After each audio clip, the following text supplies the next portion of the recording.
Good morning. We're about 2 minutes late. Welcome to our Drink Up podcast. We're live, real, and raw. We have Adam and myself today. We may have a pop-in guest or two. We don't know. If we don't, we don't. But today we're going to be talking about WSWA, which stands for Adam, what? The Wine and Spirits Wholesaler Association. I literally had to They look have at a big. it. Yes. You had to look it up, but it's an association of all the many of the wine wholesalers and spirits wholesalers across North America. They have an association, and I've been posting about associations the last couple of days. The difference between community and association. Obviously, communities can be developed from associations for sure because you can make a lot of friends and networking. But I'm going to be heading there with my partner Alicia Vargo next week.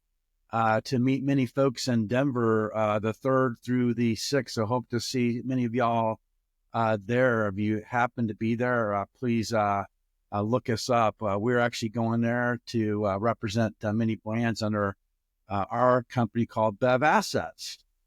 And I was asking Adam if he was going, and he told me he is not going. So I'm kind of bummed because that's one of the people I wanted to actually talk to. Adam, I wanted to see you out. Wanted to see you there, but unfortunately you're not going to be there. So that's it's kind of bumming me out, my man. I know, right? It's for anybody that's talked to you or I or both of us, we live 30 minutes from each other, and this is the most time we spend together every week is still virtually, right? Which it's just goofy, right? No, I'm excited to hear what you guys get out of the show. I've got a couple questions I want to ask you on that, but then I'm going to be out for anybody who's listening or who's going to be there. I'm going to be out at Anaheim, hanging out during Expo West. So same thing. Would love to see folks, but same when it comes to you and Alicia. Maybe start with, because we haven't really had a chance to talk about it much in the show, just BevAssets and what you guys are looking to do, and then we can kind of parlay that into what you're hoping to get out of WS. Yeah, absolutely. I appreciate the question. So I got adopted by my partner, Alicia Vargo. I don't know if she's out there. She's having some breakfast this morning with some friends because she's doing she's celebrating her birthday every day. So for the month of January and February, Alicia's celebrating her birthday with her friends and family. So happy birthday, Absolutely. Alicia. But we came together about a year ago. Actually, she just started talking at a company called Drink, which stands for Driving Revenue with Innovative New Knowledge, that was created a couple years ago, actually. And we just started talking, and we discovered our guys in there to help people find work and do right by brands. Those two things: help people find work and do right by brands. And from that, BevAssets was born. So we are a nationwide agency that has over 50 plus sales agents involved with us. We have 30 plus partner companies, and Alicia and I act as supplier hire leads. We do two things. We help brands find distribution and customers. So and I promise not to run us all the way down this rabbit hole, but I mean, the guests we've had on the last few weeks, I mean, I think we've talked about this, almost ad nauseum, but it's something that I never, lose interest in is, we talk about being nationwide, having, 50 kind of partners within the BevAssets team helping folks out. I mean, as somebody who doesn't speak sales and distribution as well as you do, are those folks broken out regionally? Are they broken out by, end customer retailer that they know best? Are they broken out by product type? Is it kind of a mixed bag of all of those things? Like, how do you guys structure that? Yeah, so I think it's the latter of what you said, all of the above. Okay. It depends on their expertise and what they do. Yeah. Many folks enter this world. Now I'm blessed that my partner's been an entrepreneur for 20 plus years. She built actually a multi-million-dollar lingerie company after leaving a senior vice president over That's great. Breakthrough. Yeah, she built that, and it actually helped many of it to actually feed cancer patients that have gone through double mastectomy. Probably butchering this literally, Alicia, so I apologize. But she then also, for the last 10 years, had a company called Speakeasy Wine and Spirits. And she worked with many clients, and most of her clients have stuck with her for, a decade. So she's looking for, long-term relationships. But she decided that she wanted to do this with me, and we created this, and we're excited. But to go back to your question, so many people enter this, and they don't know really how to begin. They didn't even know, maybe as simple as like setting up an LLC, right? But most people have a geography that they have responsibility for. They maybe came out of Kentucky. Like we have a good friend, Mark Galamy. He manages MAP, his consultancy, and he has focus in Indiana, Kentucky, Tennessee, Mississippi, Alabama. His world's starting to expand pretty big because I've been working with him and together. But he helps us with brands and his consultancy. So we have a brand like High Bridge Premium. We actually represent those folks. I'll announce it now, but it's a hemp-based Delta-9 product. Mark is helping us find distribution, but then deals with distributors. But then there's people that call them customers. So we have that they can actually walk us into BevMo, Total, Specs, ABC. So we have folks like that we can activate. What we realized, Adam, I'm probably going too long here. No, please. What we realized early on is that no one can do it alone in this space, right? So the brand then to come talk to us, remember, we want to help people find work. So we help people like Mark find work, but we want to do right by brands. So a brand comes to us and says, hey, look, I want to be in this state or that state. That'll help us inform what sales agents that we work with across North America to activate. Some brands just want to be in distribution and Total Wine and More. So we will introduce them to someone that can actually help activate that and get them in distribution at Total Wine and More. Totally. No, I mean, and that's the whole reason I asked the question. You're not belaboring the point at all. I mean, I think that's something that when I talk to, and no knock to any other group out there, but when I talk to folks who are looking for assistance in sales and distribution, I mean, I had a new mutual friend of ours, Josh Arrington, shout out Josh, had coffee with him the other day. And one of the things we talked about was whether it's somebody in the operational side or the sales side, but specifically when you talk about distribution, there is such a thing as, you think about all of the relationships, all the distributors, all the retailers around the country. So for one person or even a small number of people to say, oh, we can help you with all of that, that's just simply not true. There's just too many relationships and too many conversations, right? Like the math ain't mathin'. So I think the fact that you guys have built such a large team and want to continue to expand it is the way to approach it. Yeah, well, I got to ask a question back to you. So what is your consultancy, Adam? What's the name of your consultancy?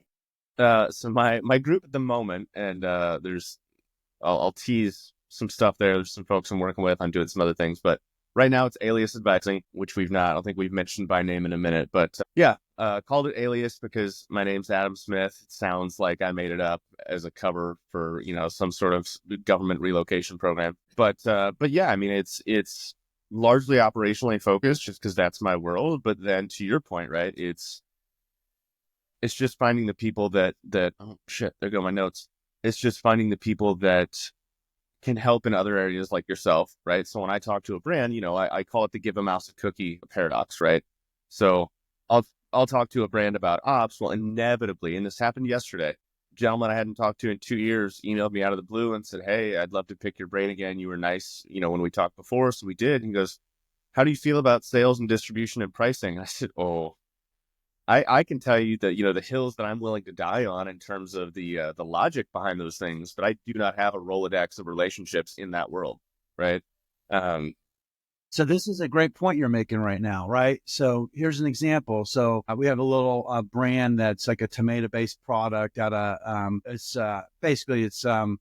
Casa Cobre. I'll just throw it out there. So we connected them with you because guess what? Alicia and I do sales and distribution. We don't do operations, formulation, that world. We're not. So anytime we get a brand, we're going to bring them to you, Adam, because then you had a nice conversation with them and you set them either on a path that they want to agree with or not agree with. But what you shared with me this morning is exactly how BevAssets works is we want people like you to actually be able to plug into and give you the suppliers that we work with because we don't do that. And that's why we created those partner companies, by the way. We're cutting out a little bit here. Damn it. Come on. No, I hear you. It's my phone. As long as you can hear me. Okay. Yeah. Hey, everybody, the way this feed works, basically, we'll put it into a podcast, but I can see it on LinkedIn. You probably can hear Adam just fine. But we're on a software called Riverside TM. And Adam has 8 guests at his house today. So he's struggling a little bit with internet capacity. But anyway, the point is that that's what BevAssets is. That's what you are. Like, as you have that customer and they're talking about sales and distribution, I'd hope, hey, you would feed those back to us and we can have that discussion to help the customer. That's the whole idea of what we've created. 100%. So first, I just got a text come through on my phone, Sam, and I didn't recognize the number, but I think I know who it is. I just don't have it saved for asking you to send over a link. I think we might have a surprise guest hopping on. Um, Okay. so while you're doing that, yeah, I mean, I think it's, and I'll use this to kind of parlay us into maybe some WSWA conversations, but just generally speaking, right? Like you're looking for, whether it's ops or sales or marketing or whatever, everybody, big company, small company, co-packer, flavor house, ingredient provider, like they all want to work with. This is what happens when you go live in real, everybody. Anyway, I apologize. I'm trying to get that person on the phone, so this is how it rolls, right? Keep on going, Adam. Sorry. You're good. Do your thing. Point I'm getting at is, and I'll shorten it up. They all want to work with small and upstart and new and unique and exciting brands, but that doesn't mean that the due diligence of finding the best ways to work together goes away, right? Like nobody's going to give you a blanket yes from jump just because you have a new idea. Obviously, there's a lot more to it, and so folks like myself and Sam are out here just trying to help people have informed conversations is really the best way to say it. So I'll be curious with the SWA, given what's going on in the wine industry, and by that I just mean obviously there's some changes I think happening based on consumption and things like that. I'll be curious to see what sort of feedback you get from the distributors that are there in terms of who they want to meet, how they want to meet them, what their expectations are, right? So as you head into that show, what are you expecting to see and what are you hoping to get out of it?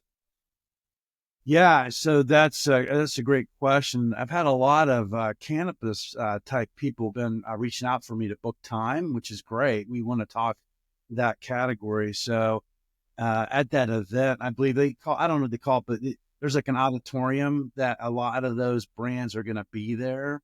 So I actually believe that there's a moment right now where that hemp-based products, many of them coming to market and they're going to be there looking for distribution from the. Do you think, and this is, I wish Lauren was still here from a few weeks ago. Do you think, just because she knows the hemp space so much better than I do, but from the wine perspective,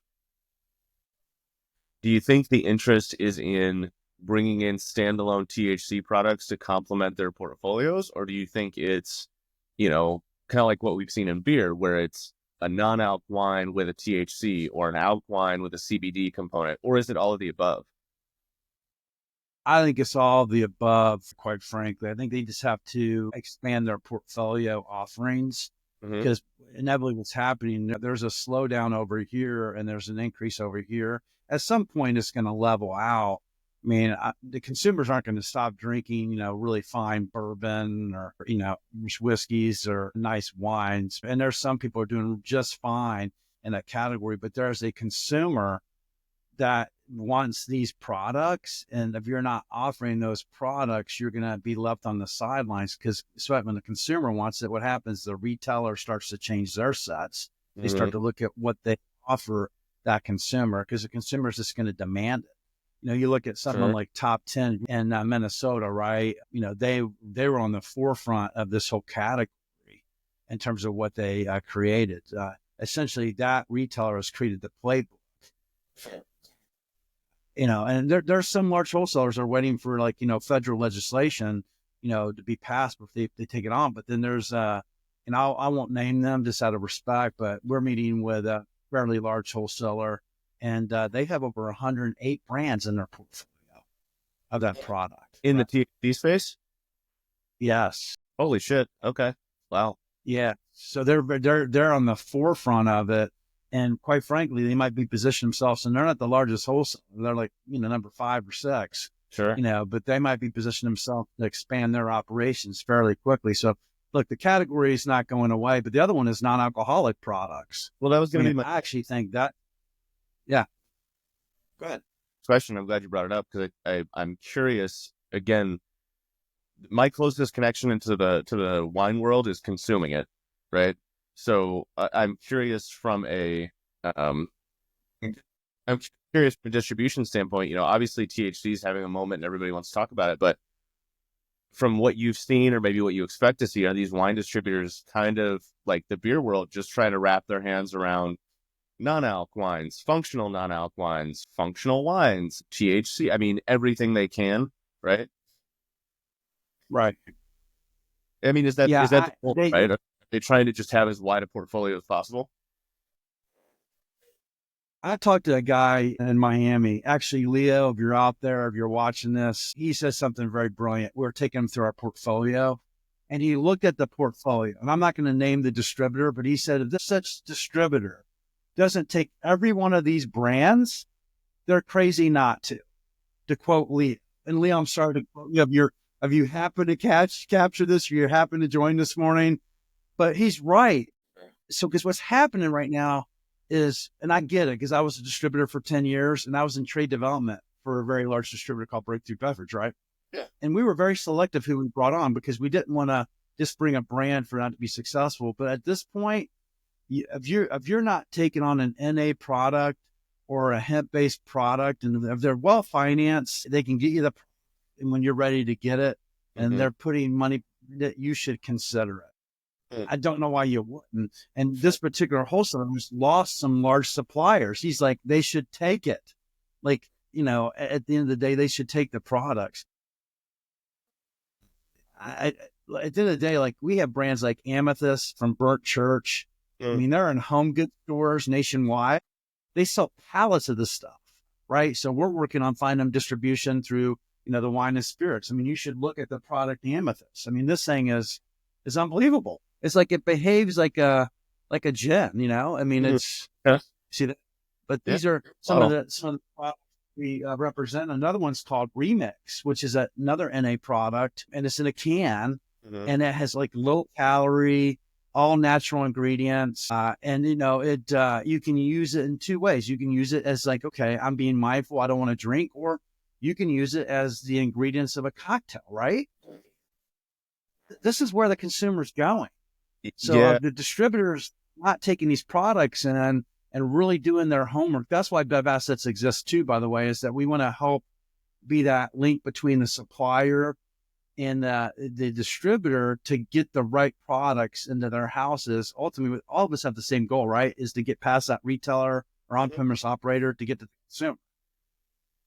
Well, do you think, and again, specific to the wine world, because we've started to see the shouldn't say we've started to, it's been going on for a minute, but the kind of democratization of beer, meaning, right? Like, obviously you still have your massive sets for Coors and Bud Light and all those things in the stores, but you've seen over the years more placements for smaller brands taking up, right? So instead of it being one monster that constitutes the entire beer section, you've got one big guy that's taking up maybe 20-25%, and then the smaller guys are all sharing the other 75.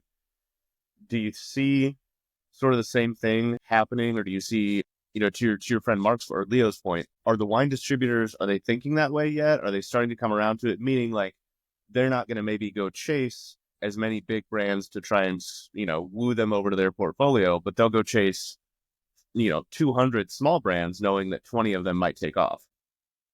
So here's the deal. I mean, the big guys are important to the distributor, right? Because they keep the lights on at the end of the day. So there's inevitably always going to be a battle, but the margins are slim, and the stakes are high. They have to execute superbly at those businesses. But I would say that if you're smart, those long tail suppliers, and no offense to the suppliers, that are long tail, because eventually you can be the big guy in the room. Look, Tito's called on me, back in like 2011, and they were nothing. We used to tell Tito, say, look, you can have 2 meetings a year. You can have maybe 2 or 3 work with, a year or two. Now you fast forward, Tito's is one of the biggest, or the biggest brand in the world, and they demand the attention from the wholesalers. Right. So as a wholesaler, I missed my moment, and we talked about this. BuzzBalls came knocking on my door, and my boss and I, we said no, because we didn't feel like it didn't feel right in terms of about responsibility and the whole bit. But BuzzBalls is one of the biggest brands within Sazerac's portfolio today. Doing great. Right? Absolutely. We missed our moment. So all my wholesale friends out there, hey, please just give a look at the brand before you say no. Have a conversation with us. Yeah. Because I promise you, we'll bring you, either between Adam, myself, and Alicia, my partner, we're going to bring you brands that can actually bring you support in the marketplace. We're going to bring you a feet on the street. We're going to bring you, social media. We're going to make sure that product's available when you want it, and they're going to be well financed. So as an agency, we do that work as well. We vet our brands as well as they vet us. But No, for sure. I mean, I think and I applaud you for being willing to tell on yourself there, right? Like something I think about a ton is in any business world, not necessarily just CPG, but everybody wants to promote the number of brands that they've successfully taken to exit, or how much market growth they've had with this brand, or I picked this winner back in the day, at BevSource. People, there were a few members of that team who truly did have a hand in some of the success that Mike's Hard Lemonade found in the early days, for people that know kind of how that came about, and glass that was purchased incorrectly and so on. But the point I'm getting at is I don't think enough people talk about the times they messed up and what they learned from it, right? And so again, I applaud you for bringing that up. Well, there she is. Wow, let's just get her on the line, though. I think we have a special guest. I said the other day that we were going to have a pop-in special guest, and my gosh, Alicia Vargo. I talk about you all the time on Drink Up and You're Here. Welcome. Nice to see you guys. Can I play in your sandbox for a few? Play. I love it. First of all, I'd be remiss to say, are you ready? This is live on real. Happy birthday to you. Happy birthday to you. Happy birthday, dear Alicia. Happy birthday to you. The birthday that keeps on giving, my friend. Happy birthday. Are you on your cell phone by chance? Yeah, I am, because Can you switch your cell phone? Just flip it. Technologically challenged, as you know. Let's see if it work. It might not Can you see me that way? Just flip it back. Sorry. Go flip it back. Okay. All right. Sorry, guys. It's like, welcome, Alicia. So you had a big birthday brunch this morning with friends? I had a birthday brunch, yes. So I cut it a little short because you gave me 12 to 14 notice that I needed to be here, partner. So this is my work wife, by the way, Adam. So he keeps me. Matter of fact, she cares about me more than my own wife, which is great. Alicia involved. Sorry, Susan, she's giving me the evil eye now. But the only reason why I came on is because of Adam. I have a soft spot for him because he's a good soul. Oh, thank you. Very kind. I'm definitely one of those. I got to get myself better organized, Adam, the whole bit. But we have our special guests. So we were just talking about, and Adam's asking us some questions about BevAssets. So maybe, Adam, we can ask Alicia, because she's really the brainchild behind this operation. So I've just been adopted, and I'm just glad to be a part of it. Well, I don't know where you two have touched on this morning, because I wasn't on I didn't listen to the podcast so far. So where are you guys at? So I'm not redundant. No, not necessarily a bad thing when it comes to a few redundancies, but no, we touched on, Sam mentioned the two of you having somewhere in the neighborhood of like 50 partners around the country to help with, various conversations, whether it's with distributors on brands' behalf or end retailers on the brand's behalf. And the piece we talked about there was obviously like, it's just too much work for any one person to do. And so having a group of that size, right, while it may, I'm sure, be cumbersome in times, has to be the case if you're going to have a nationwide impact, because there's just too many relationships to try to manage otherwise, right? So I'm curious from your perspective, Alicia, and it's not something we've gone over yet, if it's 50 now, in a year, is it 200? At what point does that number stop swelling? Or is there a number in your head where you go, okay, this is enough people for us to manage what we're doing? That's a really good question, Adam. I think that what we're creating is a community. Totally. And a community where we have the right agenda, where we can funnel income down to anybody that would like to participate and be part of a very effective organization when it comes to sales and distribution. So I'm not answering your question that well, whether it's 50 people or 2 or even 5. It's the quality and the people that get it, right? Because I sleep at night and I've done something meaningful every day, to help people. And that's really, I think if we can get our message across to the masses, I think that it can grow in a very. Yeah, it really fits into one of our whys, at least we talked about, is to actually help people find work, right? So we can actually, these sales agents across North America, we can help them with brands and help those brands actually do right by those brands. I mean, really, everything we're talking about fits in what our 2 whys are, correct, Alicia? Yeah, it's really simple. Rocket science, or I wouldn't be in it. Well, that's true. That's why I was a communication major in college. And yes, I was a C student, everybody. Full transparency. Funny. I'm trying to comment on I'm having tech issues all over the place today, but long story short, there's a gentleman, I'll text him. There's a gentleman, Nathan Ruff, that I met recently in Tennessee. Okay.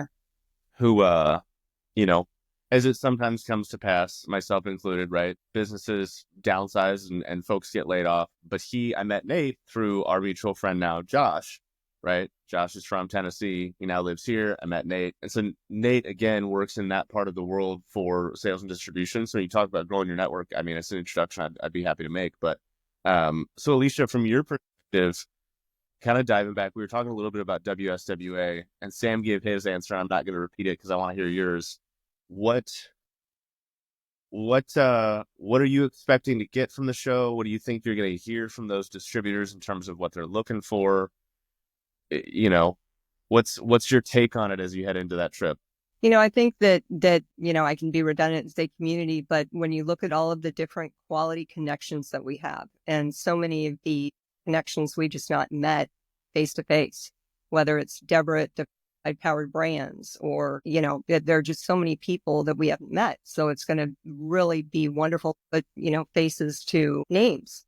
What do with distributors, or for instance, it's kind of interesting that we have a point with Mexcor. I played laterally with for 10 years. I worked with probably 12 to 15 tequilas over the years, where I've referred the Casa Maestri brands and worked with the distillery, worked with the production. And Eduardo or the group at Mexcor don't even know that I've been invisible behind the scenes, but it's going to be wonderful to meet them. Totally. Because I have so much history that they don't even realize. Sure. So the connections are going to be very meaningful, I think.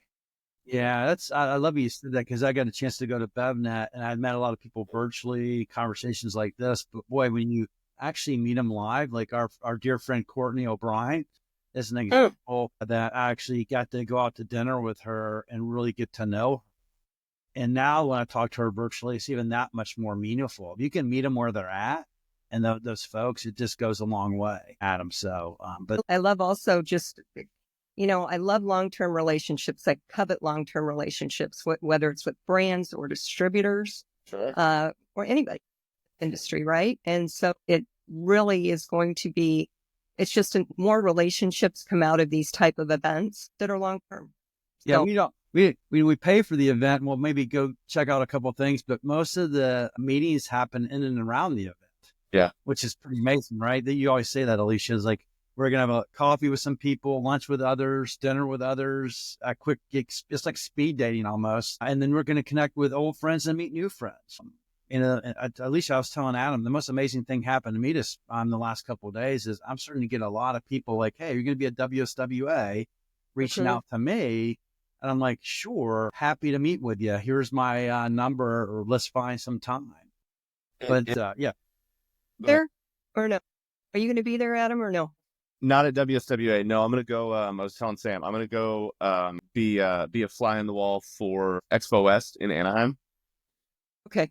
Yeah. I'll be in. I'm actually bringing. You talk about building a community, right? So I'll tell a quick story, which Actually, I'll take it back quite a ways. So when I was 16 years old, I met my now and still best friend. He was the best man at my wedding in high school. He just moved to town. And as you talk about, and I completely agree with you, but as you guys talk about the sense of community and seeing old friends, meeting new friends at some of these trade shows, it reminds me of like the study hall or the cafeteria in high school where you just sit there and you feel like, oh, Tony, I haven't seen you in 3 days. Come here, we'll catch up, right? Or whatever. But just on a much larger, obviously, adult scale, if you will. But it's the same idea. So Right. fast, Right. right? Fast forward 19 years at this point. I'm 35, and this friend of mine now lives in Phoenix, and he's kind of got the, where he works shall remain nameless, but he's kind of got the golden handcuffs, right? So doesn't love his job, but it pays well. And we've been talking about getting him into, because he does e-com marketing and stuff. And I said, well, dude, like, I'm not saying I can have you 10 clients lined up tomorrow, but I can introduce you to some folks in the CPG world. Like, I know a few people, right? And so he's starting to pull on that thread. So we're making a friends trip. I'm going to fly to Phoenix. We're going to road trip to Anaheim, hang out for a few days, have coffees, have happy hours, have dinners with folks, get him introduced, catch me up with some people, and then road trip back to Phoenix, and I'll get to see his wife and kids, who I've known her since we were 4 years old. The kids have known me their whole lives. So yeah, I'm looking forward to it. Before you purchase your ticket, I'm not sure how you're getting, but I learned yesterday that you can get a media pass, possibly. So we have Drink Up, Adam, and Drink Up's been around for 24 months. So if you do that, let me know, because I'd like to be on that pass as well. Like, we could probably get a couple passes on that. So I'm not sure how you're going about it, but I'm not sure. But someone told me that, hey, if you're media, and we are, Right. you can probably get a media pass. All I've booked right now is the I'll call it the travel accommodations. I'm still picking away at how I'm going to attack the show itself, or how I'm going to approach that. So yes, absolutely, we can circle back on that. What was I going to say? I'm Going curious, back to you, but what a career you're creating, Adam, with the road trip. That is so cool. well, thank you. Sorry, you cut out the beginning. Yeah, it's I don't know. This is the guy that, like, again, quick personal story. When I moved to Minnesota, I had paid off all my student loans in my early 20s, which was great, but I was dead broke, right? So this was the friend when I moved up here. Again, him and his wife were living in downtown, right across from where the old Viking Stadium was before they tore it down to build US Bank. And I called him, we catch up every now and again, but I called him and I said, hey, is that couch still free? He goes, yeah. It's like, okay, I'm going to need you to fly out. I was living in Vegas with my dad. I said, I'm going to need you to fly to Vegas. He goes, why? I said, because we're driving back to Minnesota and I'm going to sleep on your couch till I find a job. And without question, okay. He's like, I'll start looking at. Sure enough, he was out there about a week and a half later. We drove back. So it's cool. It's really fun for me to be able to kind of return the favor in a way, right? So, yeah. Yes. Yeah. Yeah. Good for you. Thank you.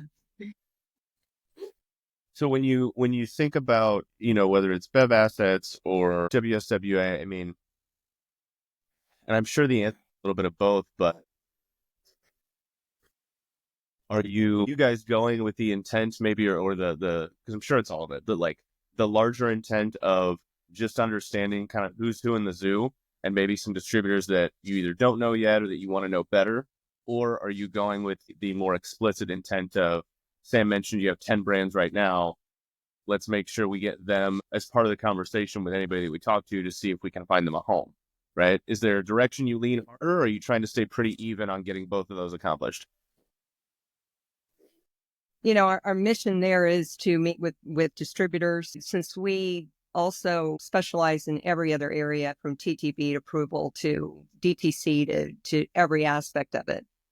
There's going to be a lot of different direct-to-consumer businesses. Yeah. What's that? I hadn't even thought about the direct consumer. Yeah. Transportation. I specialize in logistics and warehousing. There's a lot of different organic legs. In fact, this was interesting, Sam, because you had posted something this morning, I believe, about somebody had asked if they should have multiple businesses. Which podcast, or which when did you? That was yesterday. I did a post. Okay. and is about, I think it was about associations and community, but I absolutely believe, well, go ahead and finish your thought. But Yeah, for me, I always had a base of a business, a solid foundation, and then continued to add organic legs of revenue to each organic legs of revenue, right? So, I feel like at the sales and distribution, we've got multiple layers. We've got the sales and distribution piece, and then we specialize in so many other areas that are multiple streams of revenue. So we have lots of different meetings, but our main intent, going back to your question, is sales and distribution. At the end of the day, it's about box, right? If I'm not selling boxes yesterday, if I'm not selling boxes tomorrow for a client, then, Right. we're failing. Right. So, none of us are in business. Let's put it that way. Yeah. So, it's about sales and distribution, and it's about establishing long-term relationships. Many of the distributors that I've been working with for 10 years. So wonderful to see them. It'll be wonderful to create the new relationships. And we've got a beautiful playbook of all of our just wonderful small family-owned business brands. And we're just super excited about that. Totally. Yeah, it's just amazing. I'm an agency. I remember the days I worked for Hubline, and we were talking about this the other day, and Alicia Vargo talking about it, but I had this epiphany. I'm like, oh my gosh, we're like Hubline. So Hubline was like a sales agency. So we have brands that we represent, the distributors, and we have a team of people out there that can help move things along. So it's, and we, for the distributors, we get them resources, because we always talk. I hope that all my distributor friends are listening. I believe that it's the most valuable resource in our business. And I believe that we have to be better as suppliers and agents to bring you the resources to activate those brands and market. And that's what we built. I mean, we have over 2,000 hospitality workers, soon to be 50,000, I believe, Alicia. I'm making that a turn here, that we can actually activate in the market to actually create pull from the stores, to actually get something done. Because the reality is the distributor, they have a lot of hats they have to wear. So we can enhance that to help move that brand along, to give them a fighting chance. That's what we do as well. Yeah. No, I mean, again, it's something we talked about. We talked about it with several people, Sam, you and I, and Alicia, I know you're well-versed in this, it got mentioned, I think, the most eloquently or efficiently when we were talking to Dave, but right, the battle begins once you've gotten a distribution arrangement set up, right? Like then is when the true work starts, right? Everything else is just getting the wheels on the bus. Now it's got to move down the road. So yeah, I mean, having a group. I'm gonna interrupt. I want to just answer some of these people that are coming in. Catherine Ray says, "Good morning from Vancouver Island, BC. I'm working with a new alternative beverage distributor in the States, so I find this conversation very interesting." Thank you, Catherine. Thank and you. then Leo, our friend Leo down in Miami. I was talking about him today. Hi, Leo. Hi, Leo. I was sharing some things. I don't know if he's still on, but Leo says, "Exciting to see how this conversation unfolds. Your insights are always valuable." So thank you, Leo.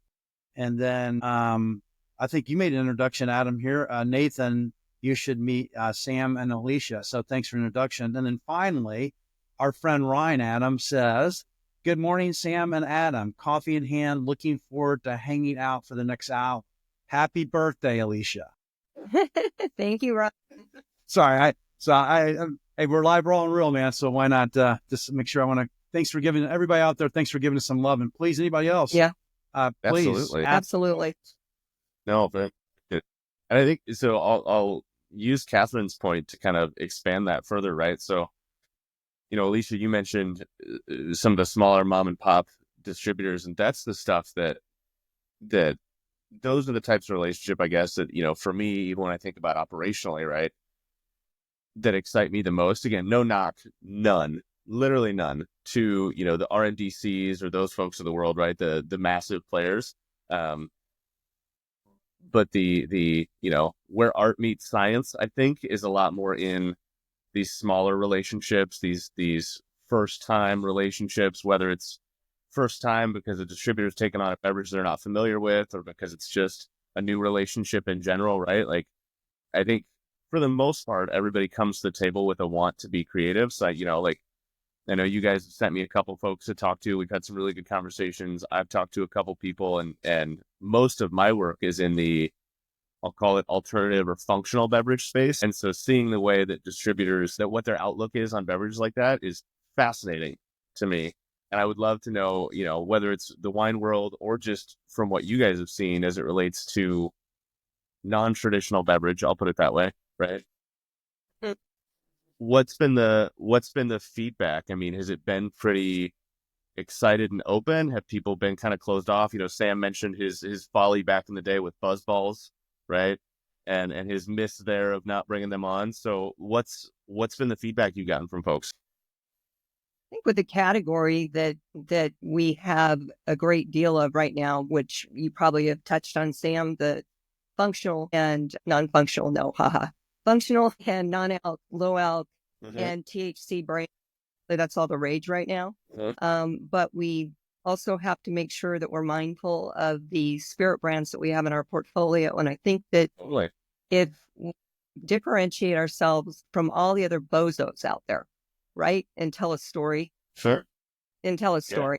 Yeah. And explain why this is the next viral brand. Or as I closed an email yesterday to somebody saying, I'm really proud of it. I was talking to a distributor about the supplier that we represent. And I said, I'm really proud of these kids. They have launched a brand that is a best kept secret, that anywhere we play brand, literally just, it takes on a life of its own. And it's really, I think, communicating the passion of owners of the brands. Totally. Because be owner, but if you can impart that as best as you can and as passionate as you can get distributors very excited. The one thing coming back full circle, all our distributors, Adam, is you need to make sure that they're passionate about the brand, but they pay on time. You try and keep your clients out of harm's way. And that isn't always thing that, we can succeed at, because I've had fairly sizable distributors out in California where I was turning and burning containers go out of business. And that's devastating. So it's just, besides the fact that you can't have them open up their bank accounts, you do try to do everything you can to make sure that the distributor is solid. So that's, it cuts both ways, right? The supplier needs to pay the distributor, and the distributor needs to pay the supplier. So hence we arrive on the scene to make sure we do proper vetting on both sides. So we see it as a service to both the supplier and the distributor to make sure we can bring those relationships together to help build that business. I'd be remiss to say, so Nathan Russell, is that your friend, Adam? It is. That's Nate. Yep. Hey guys, love this conversation. Sam, you're correct. Thank you, Nathan. I believe I'm always correct. Joking. My partner puts me in my place quite often. So thank you, Alicia, for keeping me centered. As a supplier, we need to ensure distributor has a place to sell the product and there is a consumer. Yeah. So what do you say about that, Alicia? That's a pretty powerful message. Well, my very tangential ops perspective on that is, and it's why I ask the question to you guys all the time, and it's why I love to ask it to anybody who will listen to me ramble, is I think if we hear people talk all the time about there's a white space or a gap or whatever you want to call it for small to mid-size distribution opportunities for some of these startup brands, right? Like there can be, my wife the other night, I was lamenting about this and telling her some of the conversations I had. She was like, we have friends in the trucking industry. Why don't you just go start a distributor? And I was like, you do not want to bite off a pie. Absolutely not. We need distributors. Come on, you can do it. Come on. But that's even. No, you want to provide a service. Yeah. You don't want to be sorry. You don't want. Yeah. Go ahead. No, that's a whole deck.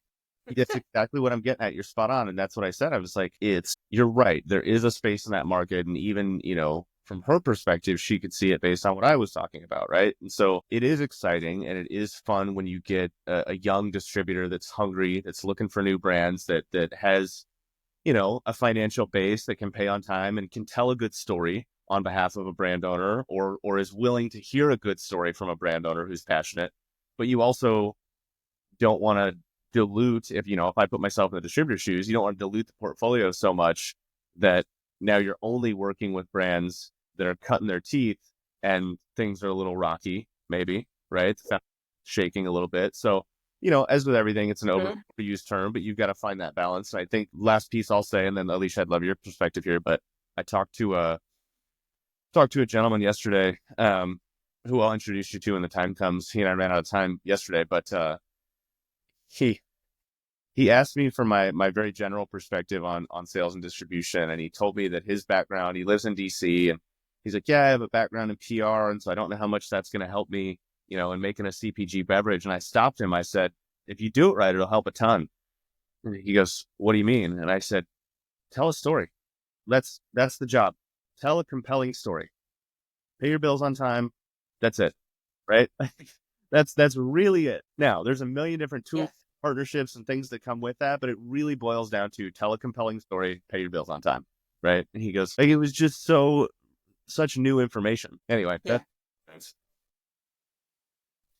No, that's great. I think that just expanding on that from a distribution relationship, when we stumble across a gem out there that is maybe even a best kept secret as far as a distributor is concerned. And when, let's just say we've placed our first brand with them, my commitment or goal, and I let them know up front, is to try to be their biggest fish in their pond. Yep. To try and grow brand. Yep. To where I can add so much value to their their business. That's my goal, is because I care so much about the brands, but also about building their business. And I'm responsible for that. And Sam and I are both responsible for building that business, because you can't depend on a distributor and you can't depend on the retailer. They're just busy. Right. When you're talking tens of thousands of SKUs. Mm-hmm. So what can we do to support them? And it goes back to what Sam said. It's our responsibility. But I'll tell you, nothing feels better than, after a year, to be one of their biggest fish. Absolutely. It's just a great, my heart happy, so. Yeah. We just got to help them see the forest through the trees sometimes, because, give us a chance. You give us a chance. I told the Buzzball story, and then Shane a few weeks ago, Loebman, hey, Shane, if you're out there, but he talked about, he turned Athletic down when he had his own little wholesaler in Pittsburgh, Pennsylvania. Mm-hmm. And so don't miss the opportunity. Be open to talk to us. We promise you that we're going to bring brands that can pay their bills and that they're going to be supported in the marketplace. And we're going to, because we put solutions in those brands. We tell, like you, Adam, we have those straight up talks with our brand owners. Hey, look, if you're going to go to market, this is the price that you need to be at based on your competitive set and where the market's at. Hey, if you're going to go to market, you can put the push program together, which is incentives and, the buy one, get one type of programs, but you also need the pool to get the consumer to come to the shelf. So therefore you need like an e-commerce strategy, to drive those trips into the store, whatever it may be, or social media, the whole bit. So that's what we do. Totally. Well, for brands, I think it's just very, very important for them to understand this business is not for the faint of heart, right? And, I talk a lot of brands going to overseas before they bite off the monster of the. I mean, it's insane to. We all know so many people think it's glamorous to create a tequila because they went to Mexico on a trip. Right. You talk to brands, they like, I want to be in 50 states by the end of the year. I'm talking to brands like, look, they want to go a mile deep and an inch wide, not an inch wide, not a mile wide and an inch deep. Because if you can't operationally, fill those orders, you're going to lose the business. Also, like the brands that like to go after like the independents versus before they go for the wells. Because if you get in a well, the fulfillment rate, what's the fulfillment rate at Target nowadays, Adam? You probably know that number. Is it 95%? I don't, but yeah, it's, yeah. You're target, and no, again, no knock to these people. Your Targets, your Walmarts, your KEs, your UNFI. These are all, the non-alc space, but the list goes on and on. It's a mountain of work is an understatement in so many ways. Right. So, yeah, to your point, I absolutely think that's about to go. And I have to say real quick, so Nate, Josh, Kelly, Gage Cole, shout out Kelly from my last gig. Every seasoned salesperson I've ever talked to, period ever, right, will at some point or another throw out the phrase, own your own backyard. Right? You hear it all the time. Oh, you live in Tennessee, own Tennessee. You live in Minnesota, own Minnesota. You own Minnesota, great, now own the Midwest, right? Own your own backyard, because you can't have connection to where you're from Nobody cares. Like you've lost the battle already, right? Ryan, yeah, Ryan commenting 100%. I hear it constantly, and you'll hear brands like, I want to. No, go ahead. Well, and everybody wants to bite off New York, New Jersey, Texas, Florida, and California. And everybody wants to be there. And it's like they're missing the fact that Missouri is the best kept secret with all the chains. Yeah. They're missing that Oklahoma's scene is alive and well. Mm-hmm. You know, let's bite off one Mm-hmm. and let's bite off a few markets on training wheels. So Dave Moore, remember Dave? Everybody knows Dave Moore here. So Dave Moore was telling a story about a Prosecco. And Dave, I think it was a Prosecco, but it was a wine. And this wine actually it became like the number one wine in like South Carolina or North Carolina.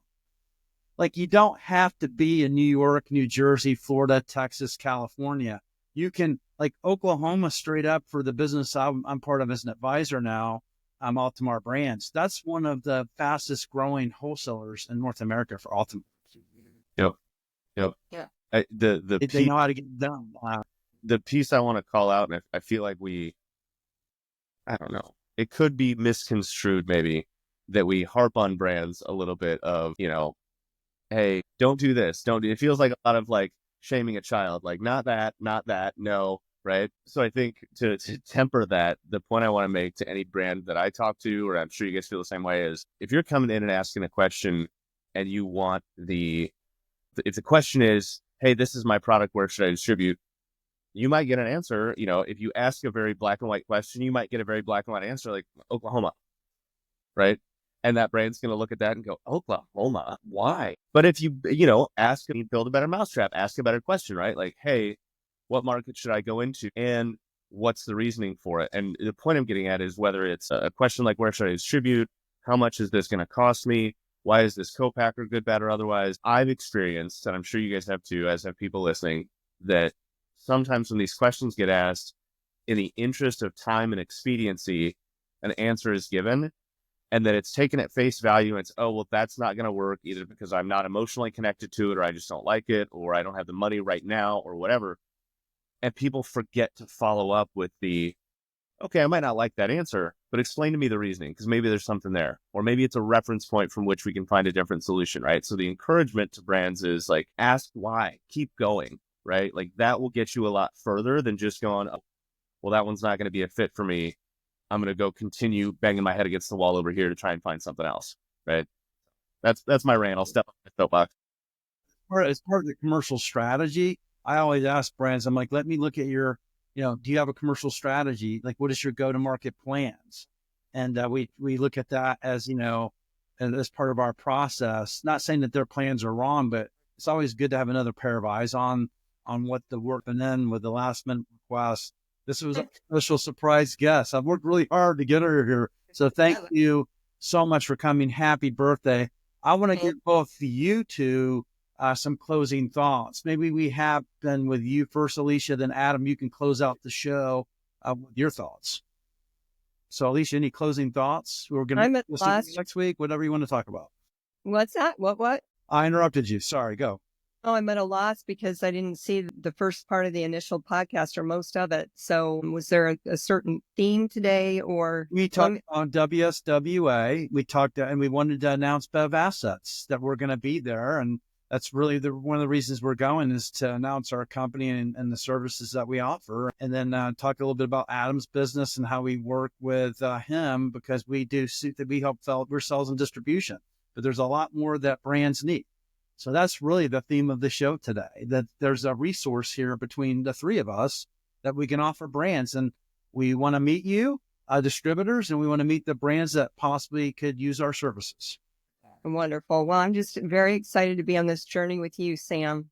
I think that, a lightning bolt came down when I've had two partners now, Chris Stevens for almost 10 years with Speakeasy, and I jumped off the deep end with you. And I think that, once again, if we can continue to create jobs and continue to do right by brands, and it's a new era in this industry. And, you have to pivot and you have to change. And God knows at nauseam, I say, build a better mousetrap. And hopefully we can do that every day.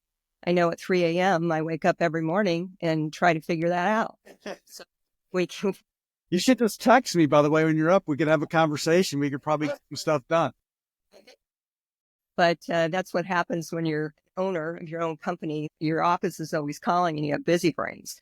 But, whatever we can do to continue to help people and to help brands is, might sound mushy, but that's why we're doing this. Somehow, I don't worry about the financial gain because that comes. And, I've been blessed and humble over the last 10 years to have done this right, and structure my services right. So it's, let's just continue on, my friend. I give you the heart, the heart plan. I give you the heart. Sorry, I'm in my tie-dye. It's my hippie. Sorry to be tie-dye on it. So Adam, why don't you bring us to close, my friend? Any final thoughts, what we discussed today, and we'll get to the weekend. Yeah, for sure. First, we'd have another comment come in that I missed from Olga. Great live show. If you get a chance, I'd love to hear your thoughts on the importance of a business plan, which I think would be a great conversation for next time. And thank you for that comment. I think kind of so that. Olga, why don't you come on the show? We'd love to have you on. I'm going to DM you. I know who you are. So we talk all the time. We're always commenting. I'd love that because you're an entrepreneur, I believe.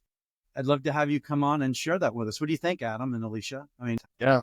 Olga's, let's see. I'm creeping LinkedIn as we wrap up. National Women Collaborative Advisors, OLA Executive Consulting Services, Chief of Staff for Children. Yeah, love to talk about your experience, have you on for, whether it's business strategy, go-to-market plans. Any of that would be great. But I think that's my closing thought is, like, for a lot of brands, I feel like they either have to go it alone or that they're, the expectation, big or small, it's money. And don't get me wrong, like, if there's work being done, for sure, like, I'm trying to pay bills too. But to your guys' point, help people find work and do right by brands, like, just come talk to us, right? Pick our brains. Like, we do this because we like it, and we want you to do it because you like it, and we want to see you be successful. So we do this to further that point, right? So that's what I'll leave us with. Thank you so much, Adam. It costs you nothing for a conversation because we are about community. It costs you nothing for a conversation. We're about community, and community, we don't charge for that. So we're here to help you. And my partner taught me this. I'm going to get a little teary-eyed, but she's a giver, and I love that. And look, karma's real, man. So we're here to help you. Just reach out. Good juju, guys. Yeah. Happy Saturday, and we'll just close out and see y'all next week. Nice to meet you, Adam. Yes.